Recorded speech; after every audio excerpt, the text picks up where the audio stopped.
Buenas tardes. Vamos a proceder a inaugurar el solemne acto de toma de posesión como académico correspondiente en Zaragoza de don Ignacio Bonassa Alzuria. De acuerdo con la programación oficial, porque si la programación oficial fuera su currículum, entonces ni tendríamos conferencia ni yo tendría tampoco que decir unas palabras, digamos, de glosa y gloria.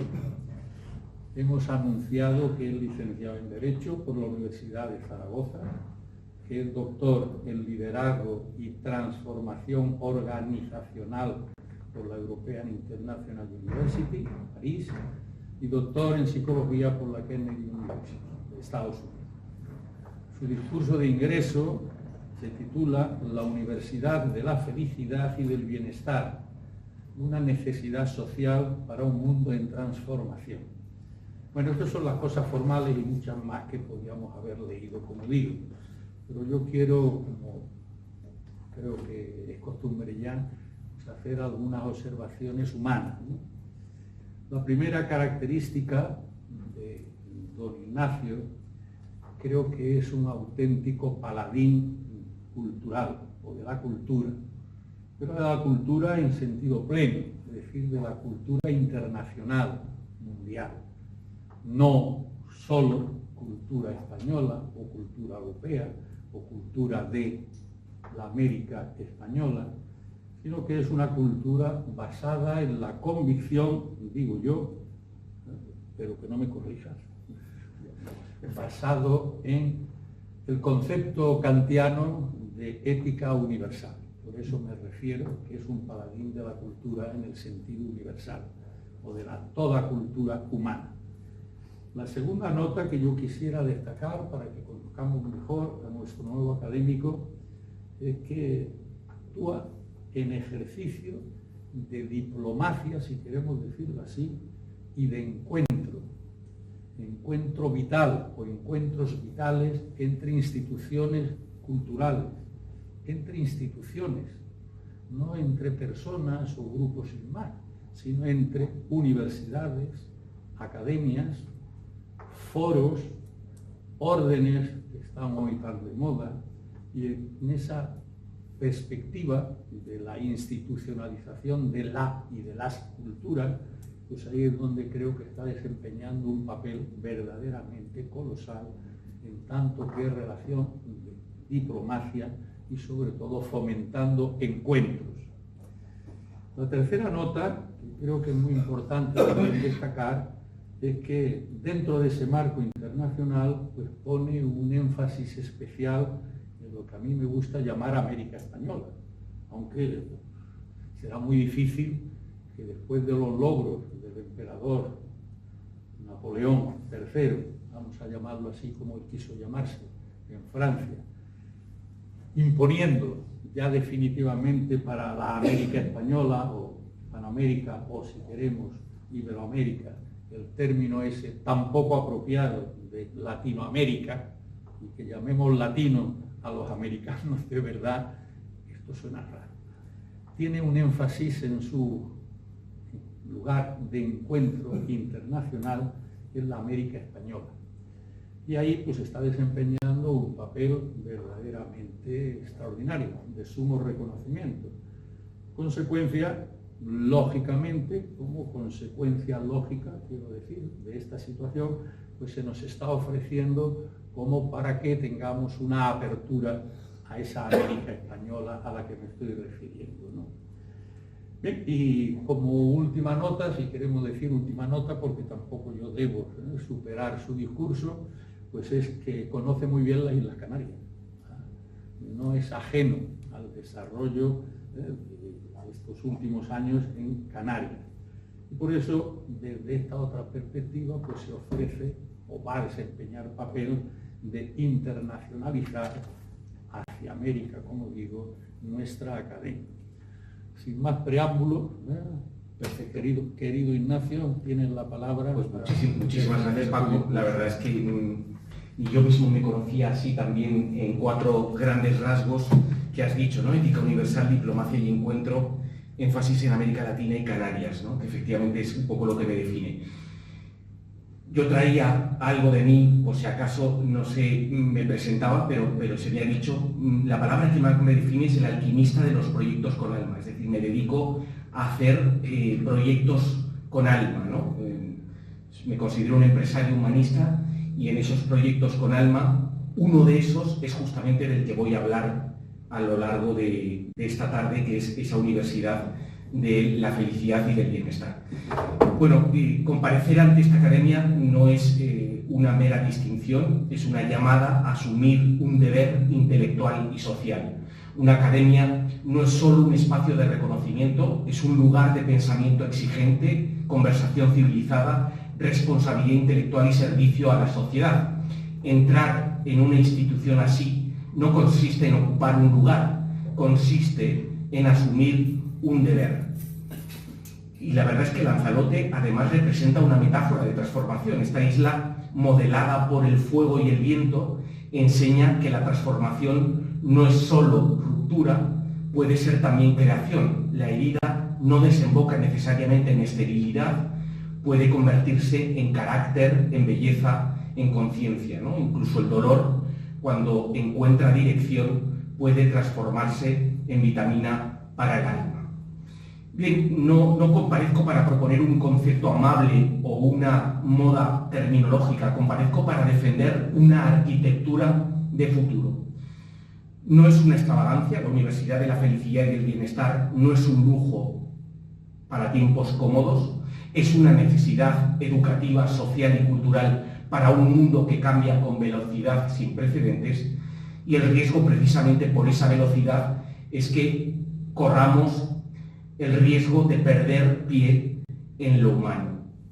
Por eso la estructura de mi discurso tiene 5 partes: el mundo en transformación, la felicidad como responsabilidad social, el lugar de la universidad, las 8 dimensiones y la alianza ciencias-humanidades.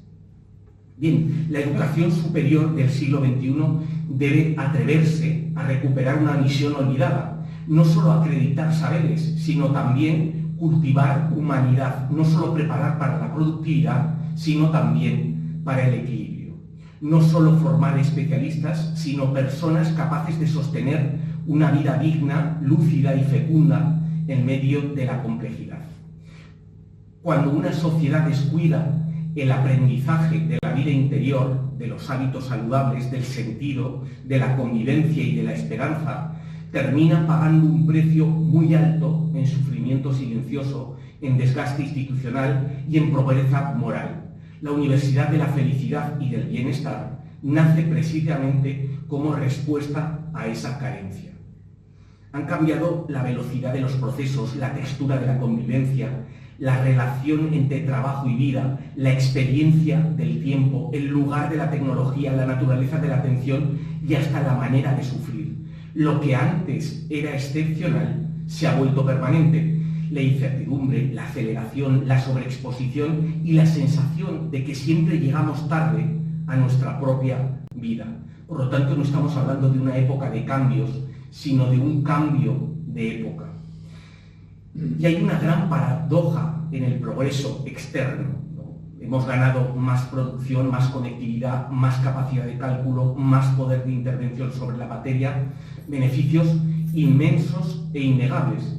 Sin embargo, esos avances no han resuelto la pregunta por el buen vivir.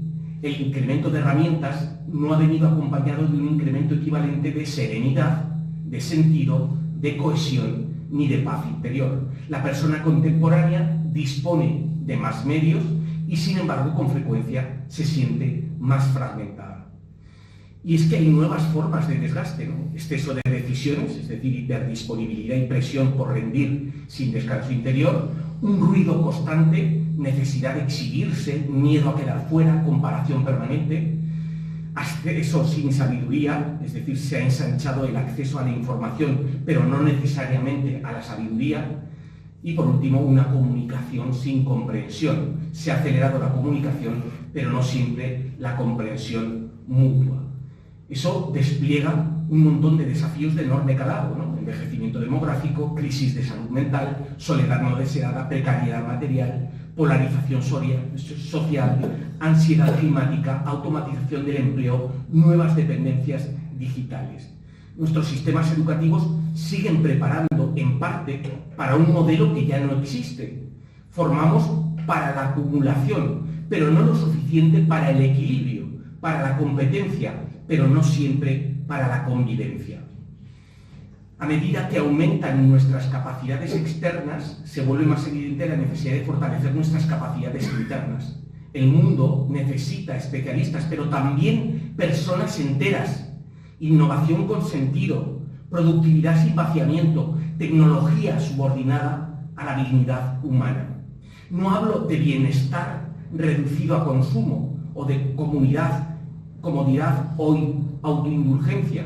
Hablo de una comprensión más amplia del florecimiento humano. Estoy hablando de salud y propósito, de vivir con salud, con propósito y con vínculos valiosos. Hablo de equilibrio y libertad, de equilibrio material, de libertad interior y de responsabilidad pública, y estoy hablando de apertura a lo trascendente, una relación más inteligente con el trabajo, el dinero, la tecnología y lo que nos supera.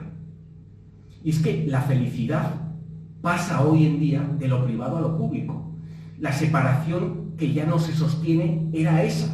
Durante mucho tiempo la felicidad fue tratada como una cuestión privada, casi doméstica, situada fuera del ámbito de las instituciones serias. Parecía que hablar de bienestar restaba rigor. Sin embargo, lo que hoy sabemos es que el bienestar está estrechamente relacionado con la salud física y mental, con el rendimiento sostenible, con la creatividad, la resiliencia, la convivencia democrática y la prevención del sufrimiento socialmente agravado. Por eso, una persona agotada, sola, ansiosa, desorientada o materialmente asfixiada no solo sufre en silencio, sino que además ve limitada su capacidad de desplegar su talento y de contribuir al bien común. Por lo tanto, el malestar no es un asunto aislado, tiene siempre una dimensión pública. ¿Y qué entendemos por felicidad? Una plenitud vulnerable, imperfecta, concreta, históricamente situada, pero real. Una plenitud que no excluye el dolor, sino que aprende a atravesarlo, que no niega el conflicto, sino que lo integra. No estoy hablando de euforia permanente, ni de obligación emocional, tampoco de hedonismo superficial. Hablo de una vida con suficiente bienestar, con suficiente sentido, con suficiente coherencia, como para poder habitarla con dignidad. No estoy hablando de fabricar felicidad. El Estado, la universidad o cualquier institución no deben fabricar la felicidad de nadie. Pero sí que estoy hablando de crear condiciones. Deben crear condiciones para que el florecimiento humano sea más probable y el daño evitable menos frecuente. Y por lo tanto, con esto, educar, legislar o construir, ignorando esta dimensión, es aceptar una forma empobrecida de progreso. En una época marcada por la ansiedad, la soledad, el cansancio crónico y la desvinculación, tomarse en serio la felicidad y el bienestar es una forma de lucidez. Reducir la cuestión del bienestar a un problema privado sería, a estas alturas, una irresponsabilidad intelectual y política. ¿Por qué la universidad y por qué ahora? Entre todas las instituciones que deben asumir una parte de esta tarea, la universidad ocupa un lugar privilegiado. Y lo ocupa no solo por su capacidad de generar conocimiento, sino por su vocación histórica de formar personas, formar profesiones y formar culturas. La universidad, cuando es fiel a su raíz, no se limita a transmitir saberes técnicos, ayuda a pensar, a discernir, a orientar la propia libertad. Lo que hemos priorizado es eficiencia, son ranking, es competitividad, es adaptación funcional al mercado, es producción de papers, es transferencia tecnológica, es inserción laboral. Lo que hemos dejado en segundo plano es precisamente la pregunta por la formación integral, la capacidad de la institución para contribuir a la madurez, al equilibrio y a la responsabilidad de quienes pasan por ella. Lo que realmente la sociedad necesita es graduados completos que sepan hacer cosas y también vivir bien, técnicamente competentes y humanamente enteros. Necesita la sociedad líderes responsables, capaces de resolver problemas y convertirse ellos mismos en un problema para su entorno. La sociedad necesita ciudadanos resilientes que sepan habitar la complejidad sin entregarse al cinismo, al fanatismo o al agotamiento. Y esta tarea no puede recaer solo en las familias, ni en la buena voluntad individual, ni en la cultura digital que con frecuencia dispersa más de lo que orienta. La Universidad de la Felicidad y del Bienestar no vendría a sustituir a la universidad tradicional, sino a recordarle una parte decisiva de sí misma, la de educar de manera explícita para la buena vida, el equilibrio, la conciencia, la convivencia, el sentido y el florecimiento humano, no como adorno extracurricular, sino como núcleo de una nueva centralidad educativa. ¿Y qué sería esta universidad? Pues sería no una institución ligera ni un refugio antiintelectual, sería una universidad científicamente informada. Su eje no sería la acumulación de saberes, sino la formación integral de personas capaces de vivir, convivir, trabajar y servir.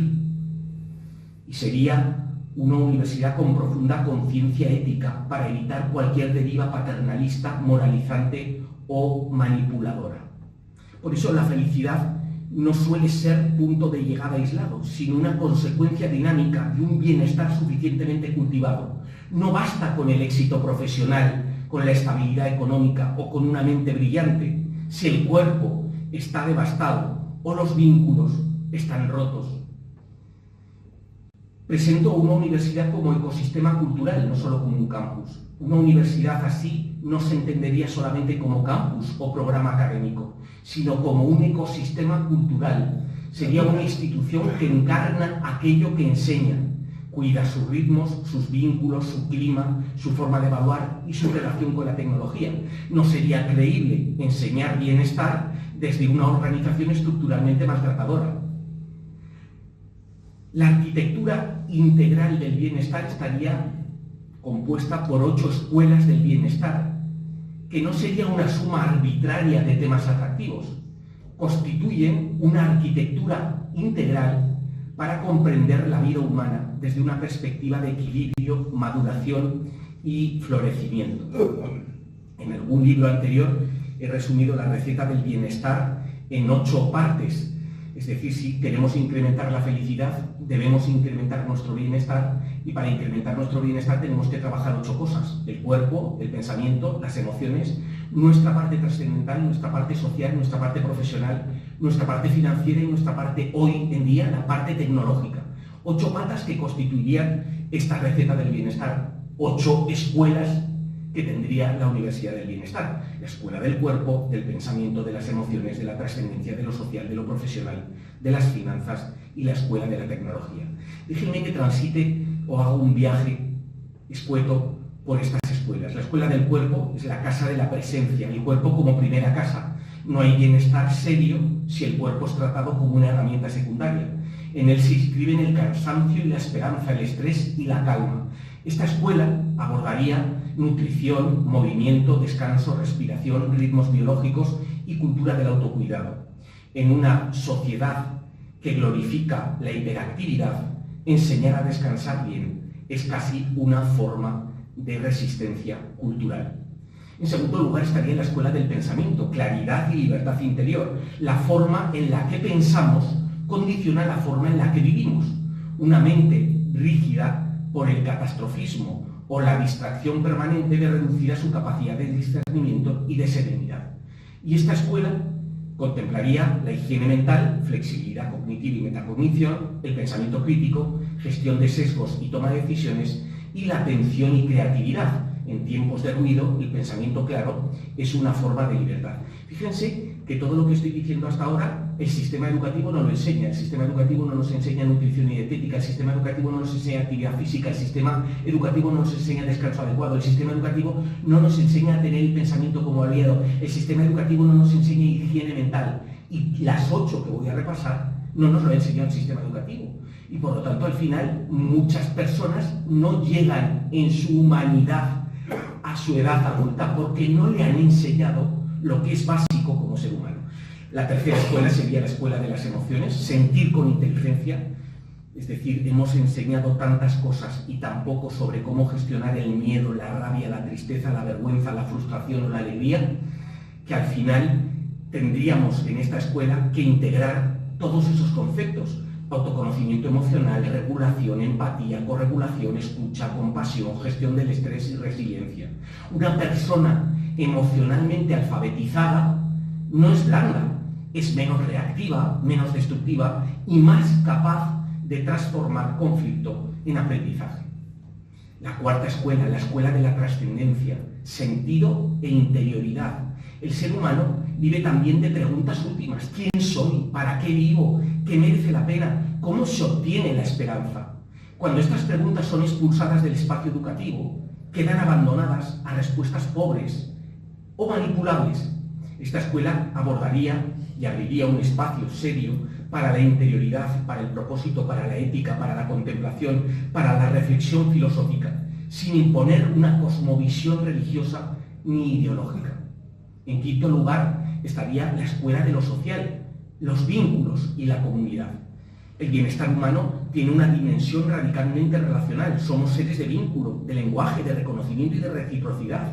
Y por lo tanto, tenemos que aprender habilidades de convivencia como comunicación, escucha, cooperación, resolución de conflictos, participación comunitaria, que hoy tampoco se enseña en el sistema educativo.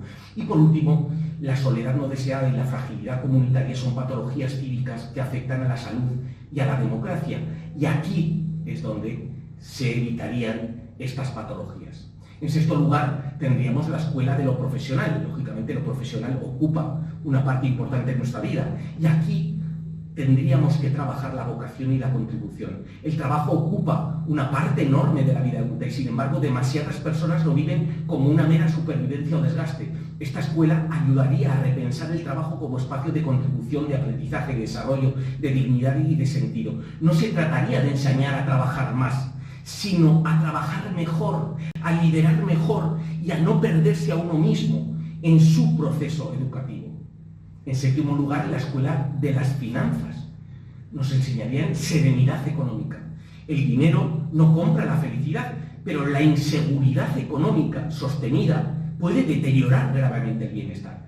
Por lo tanto, es necesaria una pedagogía con base ética en la parte financiera. Alfabetización financiera, presupuesto, consumo consciente, ahorro, prevención de la fragilidad material y relación psicológica con el dinero. En un mundo de estímulos consumistas permanentes, una pedagogía financiera humana resulta particularmente necesaria. Y por último, en octavo lugar, hasta hace un año, mi receta del bienestar no contenía la tecnología. Hoy en día sí que contiene la tecnología. Si no somos capaces de gestionar la tecnología, estamos dejando de gestionar una parte de nosotros mismos. Esta escuela de tecnología hablaría de la soberanía de la atención. La cuestión ya no es si usar tecnología o no, sino cómo hacerlo sin entregar a ella nuestra atención, nuestro tiempo, nuestra intimidad y nuestra capacidad de presencia. Y ahí hablaríamos de una ciudadanía tecnológica y de pensamiento crítico ante algoritmos. Hablaríamos de gestión del tiempo de pantalla y equilibrio online-offline. Hablaríamos de ética de datos, seguridad, privacidad y soberanía de la atención como dimensión central del bienestar. Así pues, las 8 escuelas tendrían interdependencia total, pero ahí las tienen resumidas: el cuerpo, que se encargaría de nutrición, movimiento y descanso; el pensamiento, de claridad, criterio y atención; las emociones, de regulación, empatía y resiliencia; la trascendencia, de sentido, propósito e interioridad; lo social, de vínculos, comunidad y cuidado; lo profesional, de vocación, liderazgo y balance; las finanzas, de serenidad, ahorro, consumo consciente; y la tecnología, de soberanía, competencia digital y ética. Cada escuela sostiene a las otras. Una fractura prolongada en uno solo de estos dominios termina afectando al conjunto. Una mejora sostenida en uno puede irradiar efectos positivos sobre los demás, y una no trabajo en una de ellas generaría también problemas en los demás. Esta universidad... Sí. Sí. No es el micro, porque mira, lo he apagado y no es el micro.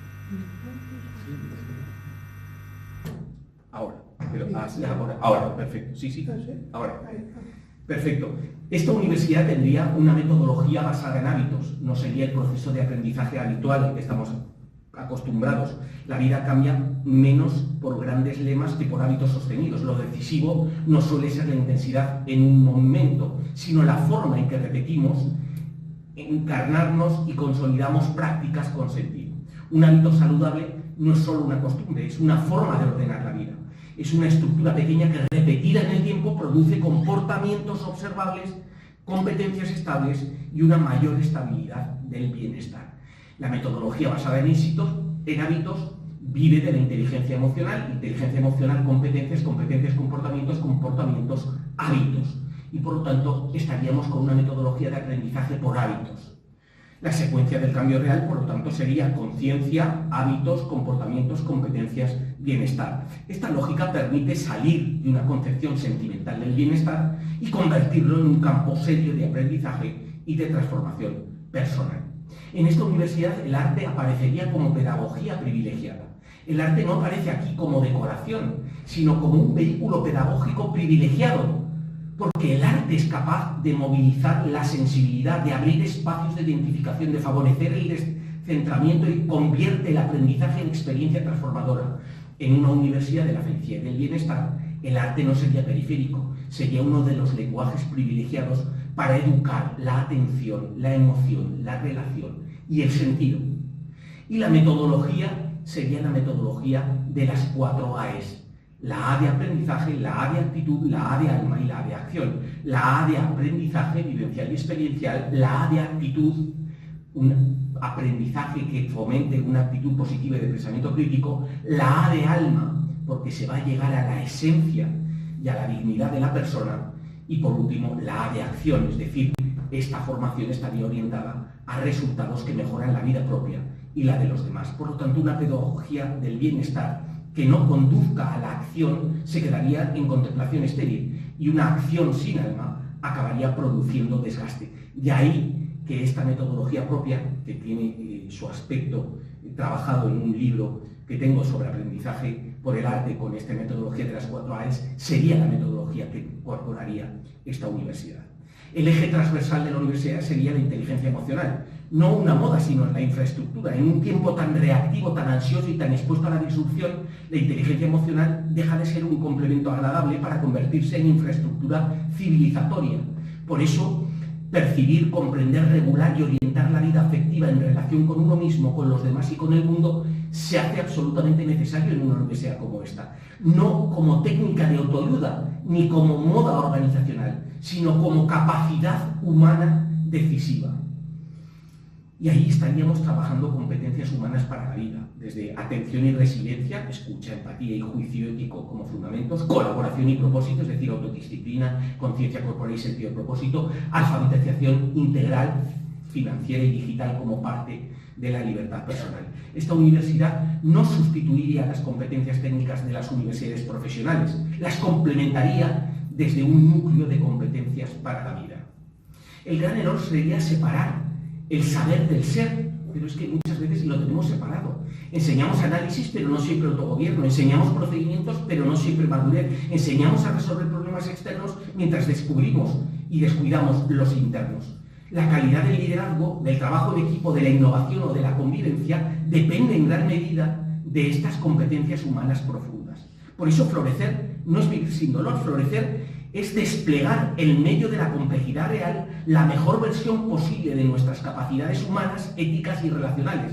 Por lo tanto, esta universidad tendría precisamente esta vocación, ayudar a que las personas no solo acumulen logros, sino que aprendan a convertirse en autores más lúcidos y más compasivos de su propia vida. Déjenme pasar de la inspiración al diseño riguroso. Primero, 8 escuelas o facultades, una por dimensión del bienestar con programas, grados y posgrados propios. Habría un laboratorio transversal de bienestar y florecimiento con investigación aplicada y transferencia. Habría un instituto de bienestar corporativo para organizaciones, centros educativos y administraciones públicas. Y habría un observatorio de hábitos sobre calidad de vida, con métricas de impacto y mejora continua. Evaluar sin invadir es otro de los aspectos que me preocupaba en esta universidad. el punto más sensible. El bienestar no puede medirse de forma simplista ni invadir la intimidad de las personas. El bienestar debe ser promovido, nunca impuesto. Y por lo tanto tiene que haber una combinación prudente de indicadores. Autoinformes validados, seguimiento de hábitos, diarios reflexivos, proyectos integradores, evaluación 360, bienestar percibido y clima relacional. No para controlar vidas, sino para comprender procesos y mejorar intervenciones. No bastaría en esta universidad con proclamar la bondad del modelo. Habría que someterlo a contraste, abrirlo a crítica, revisarlo, medir su impacto, detectar límites y dialogar con marcos internacionales. Solo una institución que investiga seriamente puede enseñar con legitimidad. La investigación tendría un papel esencial sobre bienestar, sobre educación, sobre salud mental, sobre hábitos, tecnología, sentido y sobre desarrollo humano. Tendría que tener vocación social y no privilegio elitista y, por lo tanto, ir dirigida a familias y jóvenes, llegar a las personas en sus contextos cotidianos y formativos. Tendría que llegar a profesionales y líderes, transformar organizacionales desde dentro con una cultura de bienestar. Tendría que llegar a personas con vulnerabilidad, servicio al bien común, no al narcisismo del bienestar. Bien, me van a permitir hacer una reflexión sobre la alianza del conocimiento, ciencias, ingenierías y humanidades, una alianza necesaria. El mundo contemporáneo ha pagado caro la fragmentación de conocimiento. Hemos separado con excesiva facilidad la eficacia de la sabiduría, la innovación del sentido, la técnica de la ética. El plural del nombre de esta academia a la que hoy accedo no es necesario, es una declaración de principios. Lo que cada disciplina aporta, pues ciencias y salud, lógicamente aporta psicología, neurociencia, sociología, economía, para comprender procesos y evaluar intervenciones. Ingenierías y tecnología aporta para diseñar entornos, herramientas y sistemas inteligentes al servicio de la vida. Humanidades y arte aporta filosofía, historia, literatura y teología para recordar que el ser humano no es solo un mecanismo optimizable. Porque ahí ven en la pantalla el riesgo de la separación. Ciencias sin humanidades es dominar mejor los medios y peor los fines.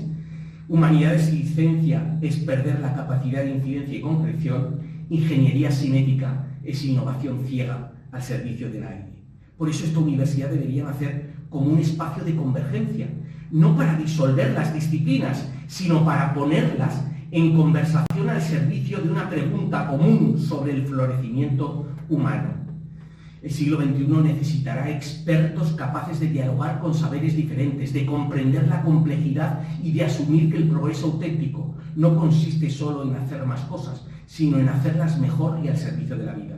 Una universidad centrada en el bienestar podría convertirse en un laboratorio ejemplar de esa conversación imprescindible. Lo que no sería es algo paternalista. No pretende dictar a las personas cómo deben sentirse, no sería una fábrica de optimismo obligatorio, no sería algo antiintelectual, no sería hostil a la exigencia ni enemiga del conflicto. El bienestar serio no nace de negar la realidad. No sería algo ingenuamente terapéutico, es decir, no todo malestar es un trastorno, no sustituye a la clínica, pero tampoco se desentiende de la salud mental. Y no estaría ideológicamente cerrada, es decir, estaría comprometida con el pluralismo, la libertad de conciencia y el respeto a la diversidad de trayectorias vitales. Permítanme hablar de Lanzarote como símbolo y como promesa. Aquí se aprende que la identidad no es inmovilidad, sino fidelidad creadora, que el paisaje puede ser austero y al mismo tiempo profundamente luminoso, que la fragilidad y la fortaleza no son términos incompatibles. Esta isla enseña que la vida no siempre se construye desde la abundancia fácil, sino desde la capacidad de dar forma, sentido y belleza a aquello que parecía hostil. Enseña que el límite puede convertirse en escuela. Lanzarote aparece así como símbolo de una transformación que no destruye el alma y promesa de una inteligencia que sabe unir rigor y belleza, conocimiento y humanidad. Y también una academia como incubadora de futuro, ¿no? En esta isla representa la transformación creadora, la reconciliación entre límite y belleza, la armonía posible entre innovación y paisaje. Una academia como esta puede actuar como lugar de pensamiento, de legitimación cultural y de convocatoria. Las academias no son solo guardianas de la memoria, también pueden ser incubadoras de futuro. Bien, la gobernanza que yo propongo para la universidad es con pluralidad y rigor, desde patronatos multidisciplinares, comités éticos, redes internacionales y evaluación del impacto. Una universidad así no beneficiaría solo a quienes estudien en ella. Su verdadero valor residiría en su capacidad para irradiar cultura de bienestar, hábitos saludables, ciudadanía responsable y nuevas formas de liderazgo a las organizaciones, comunidades y al conjunto de la sociedad. La Universidad de la Felicidad no puede ser un negocio de la fragilidad ni una industria del optimismo rápido. Ha de ser una institución de cuidado riguroso, de profundidad antropológica y de responsabilidad pública. Su credibilidad dependerá de su coherencia. No bastará con hablar de bienestar. Habrá que organizarse de manera que profesores, estudiantes y equipos no vivan sometidos a lógicas que contradigan lo que se está proclamando en la propia universidad. He propuesto unas fases de construcción, una fase piloto, con las cátedras, diplomas, laboratorios de hábitos y programas de formación para docentes, una fase de expansión, con seminarios internacionales, observatorios de bienestar universitario, alianzas con Health Promoting Universities, una fase de consolidación, con titulaciones propias, másteres, doctorados y redes internacionales, y una etapa de madurez, con una base de investigación sólida para dialogar de tú a tú con los mejores centros del mundo. Requiere un pacto cultural amplio, universidades y academias que darían la legitimidad intelectual y rigor académico, con administraciones públicas que regularían el marco normativo y recursos para la escala social, profesionales de la salud que articularían toda la base entre educación, prevención y acompañamiento, y artistas y tecnólogos que dotarían a la universidad de lenguajes pedagógicos y de herramientas para la transformación. La historia de las instituciones valiosas comienza casi siempre así, con una intuición que a primera vista parece demasiado ambiciosa para su tiempo y que, sin embargo, responde con precisión a una necesidad que ya estaba madura. Cuando una idea nombra con verdad una carencia colectiva, deja de ser ocurrencia y empieza a convertirse en posibilidad histórica. Y es que creo que para España y para Iberoamérica es una oportunidad única. España necesita instituciones que ayuden a recomponer el equilibrio humano en un tiempo de cansancio social, de tensiones generacionales y de polarización. Iberoamérica, con su riqueza cultural y sus desafíos tan intensos, necesita propuestas educativas capaces de unir rigor, esperanza, justicia social y desarrollo humano. Una universidad centrada en la felicidad y el bienestar podría convertirse en un puente entre continentes y en una aportación propia al mundo. Poseemos en Iberoamérica una tradición humanista, relacional y cultural que puede enriquecer decisivamente el debate contemporáneo sobre bienestar. Frente a enfoques excesivamente individualistas, utilitaristas o mercantilizados, nuestra tradición puede aportar comunidad y sentido, interioridad y calidad cultural, cultura del cuidado y comprensión integral de la persona. Porque educar para el bienestar no es rebajar la universidad, es elevarla, es devolverle su vocación de servicio a la persona y a la comunidad. Toda inteligencia que no aprenda a cuidar puede terminar siendo fría, y toda formación que ignore el alma humana corre el riesgo de hacerse brillante por fuera y estéril por dentro. La gran revolución pendiente de nuestro tiempo no será solo tecnológica, económica o geopolítica. Será también una revolución del bienestar consentido. Una revolución que nos obligará a revisar qué entendemos por éxito, por progreso, por educación y por vía buena. La universidad que necesitamos es una universidad que prepare para ganarse la vida y también para merecerla. Una universidad que enseñe a competir y también a convivir. Una universidad que forme expertos y también seres humanos enteros. Una universidad que no tenga miedo de pronunciar palabras grandes como bienestar, felicidad, sentido, dignidad, alma. Hoy hay miedo a pronunciar estas palabras. Una necesidad social, no una ocurrencia. Es una necesidad educativa. Es una respuesta a una crisis de profundidad en la formación de personas. Yo siempre digo, el sistema educativo me preponderó la inteligencia racional. Me enseñó el logaritmo neperiano de E, que no lo he tenido que utilizar en toda mi vida. Me enseñó dónde estaba Antananarivo, capital de Madagascar, que fui el año pasado, pero no me enseñó la técnica de respiración abdominal como fórmula de autocontrol. No me la enseñó. y existía. Tampoco me la enseñaron mis padres, porque a su vez tampoco la conocían. Por lo tanto, nada de lo que estoy diciendo es superfluo. No me enseñaron a conocerme, no me enseñaron a gestionarme, no me enseñaron a gestionar mi cuerpo, no me enseñaron a gestionar mis pensamientos, a tener dentro de mí a mi aliado en lugar de mi enemigo. Todo eso no me lo enseñaron. ¿Quién lo enseña hoy? Es además una apuesta cultural por la centralidad de la persona frente al vaciamiento. Sí, por la centralidad de la persona frente al vaciamiento. Y es una llamada al conocimiento, al servicio de una vida más habitable y más digna. He dedicado mi vida a buscar puentes entre 4 cosas: liderazgo, arte, bienestar, aprendizaje y transformación. 5 cosas. Y si algo he aprendido es que una sociedad cambia de verdad cuando cambia la forma en que las personas se comprenden a sí mismas, la forma en la que se relacionan entre sí y la forma en la que se orienta su acción en el mundo. Solo de esta forma. Y es precisamente la Universidad del Bienestar y la Felicidad la que podría contribuir a tender estos puentes entre liderazgo, arte, bienestar, aprendizaje y transformación. Pensemos juntos, construyamos juntos, investiguemos juntos y soñemos con rigor una universidad que ayude a las personas, a los equipos, a las organizaciones y a la sociedad a vivir con más plenitud y a servir con más verdad. Yo hago 3 deseos para el futuro. Primero, abrir la conversación, que academias, universidades, empresas e instituciones públicas se atrevan a abrirla con la seriedad que merece. Segundo deseo, fortalecer desde dentro, que comprendamos que educar para el bienestar no es ablandar la cultura, sino fortalecerla desde dentro. Y el tercer deseo es convertir en centro, que la felicidad y el bienestar dejen de ser asuntos marginales y se conviertan en un centro legítimo de responsabilidad educativa y social. A mí me hace gracia cuando se propone a los padres y les dices, ¿tú qué quieres de tus hijos? Y normalmente la gente dice que lo que quiere es que sean felices. Y sin embargo, cuando entregan sus hijos al sistema educativo, no les exigen que les enseñen bienestar y felicidad. Es un poco contradictorio. Esperan que sus hijos sean felices, pero no le exigen al sistema educativo que les brinde educación para la felicidad y para el bienestar. La Universidad de la Felicidad y el Bienestar es, si se me permite decirlo así, una forma de devolver alma a la educación superior sin renunciar ni un ápice a la exigencia científica. Es una respuesta educativa a una crisis de profundidad. Es una apuesta cultural por la centralidad de la persona.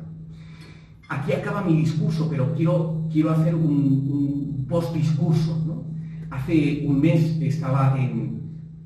soy gran canciller del Colegio Internacional de Doctores de Perú y estaba en la colegiación en Guatemala y precisamente hablando con el presidente del Colegio Internacional de Doctores le decía, hablábamos de felicidad y de crear una institución como una universidad. Bueno, pues en ese mes de mayo el presidente y yo reuníamos a otros 2 rectores mexicanos y los 4 hemos montado la Universidad de la Felicidad y del Bienestar en México. Por lo tanto, todo lo que he expuesto en estos momentos, justamente en estos momentos y a partir de este momento, no antes de este discurso, esto va a ser una realidad. Ya está construida la página web, ya hay 25 artículos científicos publicados en revistas indexadas sobre este tema. ¿Y por qué México? Pues porque México tiene un sistema educativo distinto del nuestro, afortunadamente, y es mucho más fácil obtener una licenciatura pública en felicidad, un máster público en felicidad o un doctorado en felicidad. Sí. ¿En parte de México, por favor? En Ciudad de México, pero va a ser para todo México y además con la vocación iberoamericana. Empezamos ahí, que es donde vamos a tener los títulos oficiales, y de ahí al mundo, pasando primero por consolidar el proyecto en México y después en los distintos países. Entonces, quiero decirles que afortunadamente este discurso que fue entregado al presidente hace 2 meses era una propuesta, pero creo que hay que dar pasos y en estos momentos esto va a ser una realidad, ¿no? Vamos a empezar con microcredenciales en las distintas escuelas. De las 8 hay departamentos, dentro de los departamentos hay distintas asignaturas, hasta un total de 270 asignaturas. Esas 200 asignaturas son microcredenciales, por agrupación de microcredenciales se obtienen diplomados, por agrupación de diplomados se obtienen especializaciones, por agrupación licenciatura el máster con trabajo fin de máster y los doctorados con investigación científica. Vamos a empezar por lo simple, por las microcredenciales, mientras el proceso de concesión de las licenciaturas, máster y doctorados se afianza. Yo simplemente les quiero dar las gracias. Para mí es un placer estar en Canarias. Yo tuve 3 etapas profesionales, una etapa en la que fui ejecutivo, una etapa en la que sigo siendo empresario y emprendedor, sigo siendo las 2 cosas, y una tercera etapa que empieza casi con la pandemia, en la que me vuelvo investigador y divulgador. Entonces, en la etapa de ejecutivo, tuve el placer de ser director territorial de Argentaria en Canarias, y Canarias forma parte de mí y de mi vida, ¿no? Creo que es un paraíso Canarias, un gran desconocido, y que soy un embajador de Canarias allí donde voy. Y hoy entrar en esta academia de Lanzarote para mí tiene un significado emocional importante. Primero porque nace este proyecto. Por cierto, hoy también se cuelga en Amazon el libro Viaje a la Universidad del Bienestar y la Felicidad. Por lo tanto, ya vamos dando pequeños pasos con este discurso. Inauguramos proyecto, ¿no? Muchísimas gracias. Ojalá comprendamos que educar para el bienestar no es ablandar la cultura, sino fortalecerla desde dentro. Muchísimas gracias.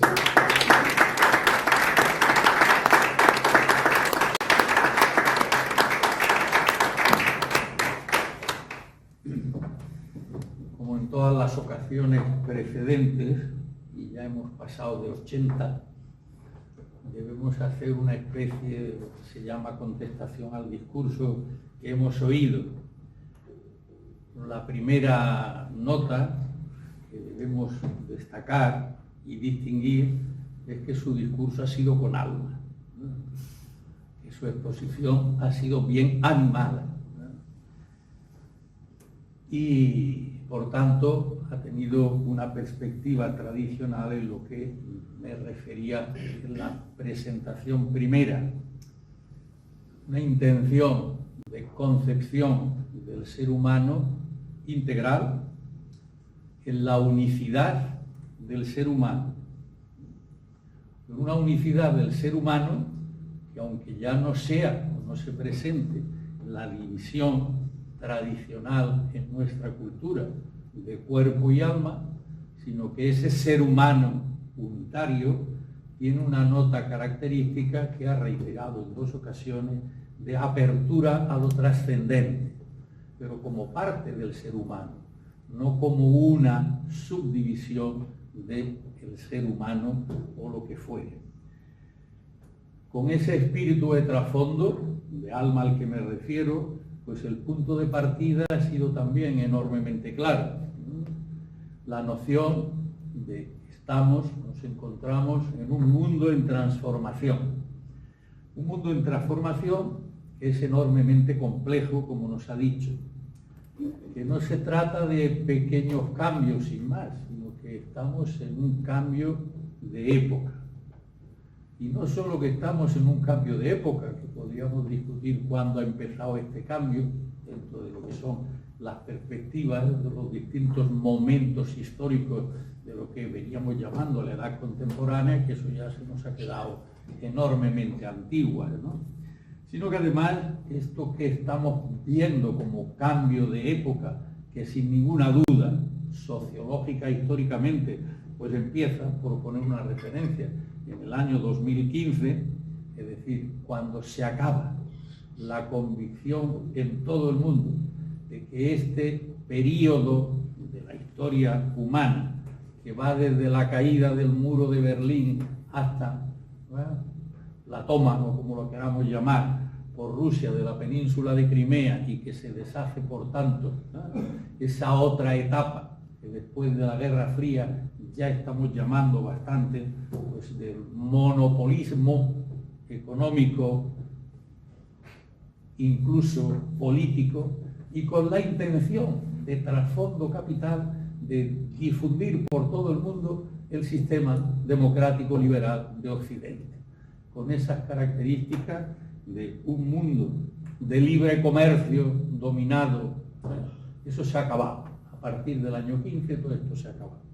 Entonces esta perspectiva de lo que puede significar este nuevo mundo en transformación, por si fueran poco, esas notas rápidamente que nos ha expuesto, pues ha dejado bien claro que es que además la velocidad de este proceso es muy superior a la de todos los procesos de cambio que ha habido a lo largo de la historia de la humanidad, ¿no?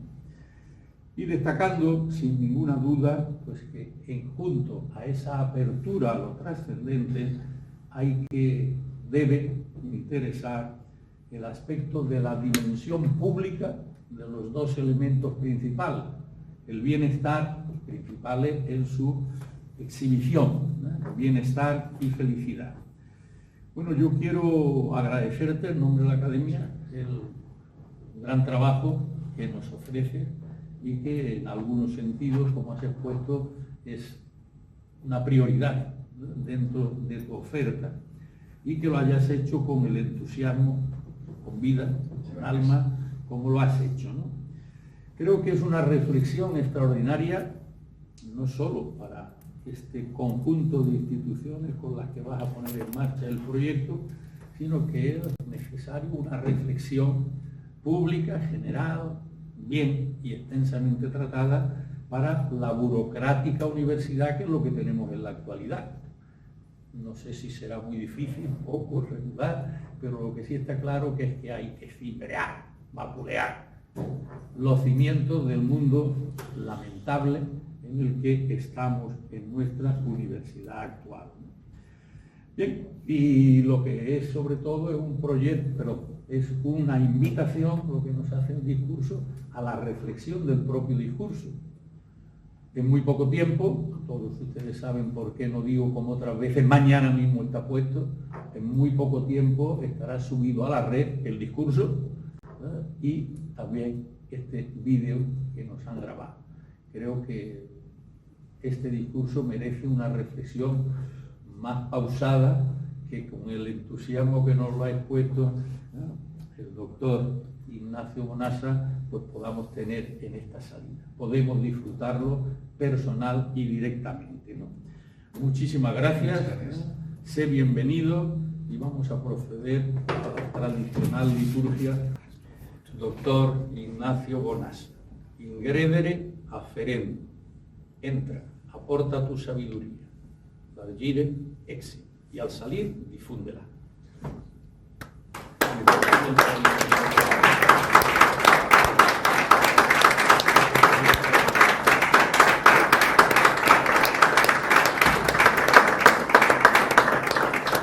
A continuación, el secretario va a dar lectura al diploma certificado.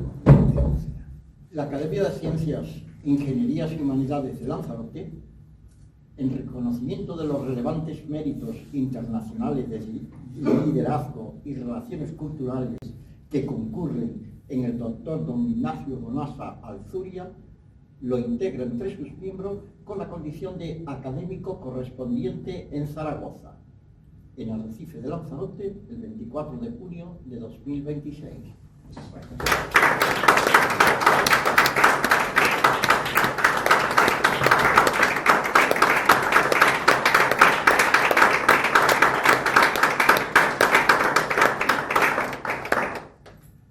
Muy bien, muchas gracias. Firma el académico correspondiente y damos el visto bueno.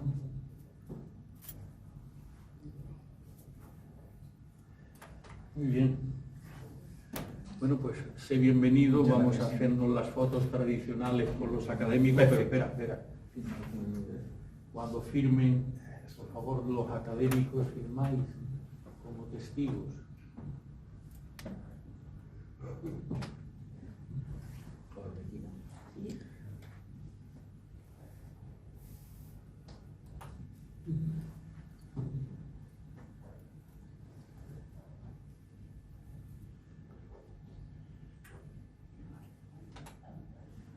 Venga.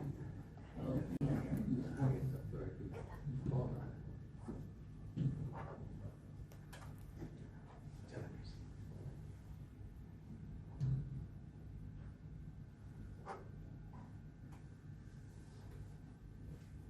Carlos. Carlos. Déjame pasar. A ver si un día no eres el último. Ya. Serán los primeros. Venga.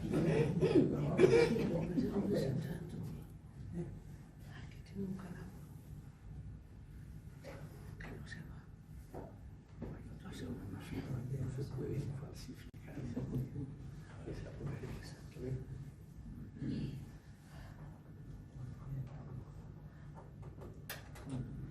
Bueno, vamos a hacernos la foto de rigor, por favor, los académicos. Bueno, perdón. ¿Has cortado eso? No. Bueno, sí. Bueno, ha hecho uso y casi abuso de su preclara canariedad. Quizá no sepa que ya nuestra Academia de Lanzarote está reuniendo con escritos originales y novedosos sobre la realidad de cada año lo que ha ocurrido, está ocurriendo y puede ocurrir en Canarias. Y en el año 2005 pues hemos editado el libro Canarias 2025, vista por académicos de la Academia de Ciencias, Ingeniería y Humanidades de Lanzarote, y que ya tenemos 15 capítulos del Canarias 2026 de este año que presentaremos en el mes de diciembre, igual que presentamos en diciembre este del año pasado, para que vean lo que tus compañeros académicos de Lanzarote están haciendo de Canarias. Muchas gracias.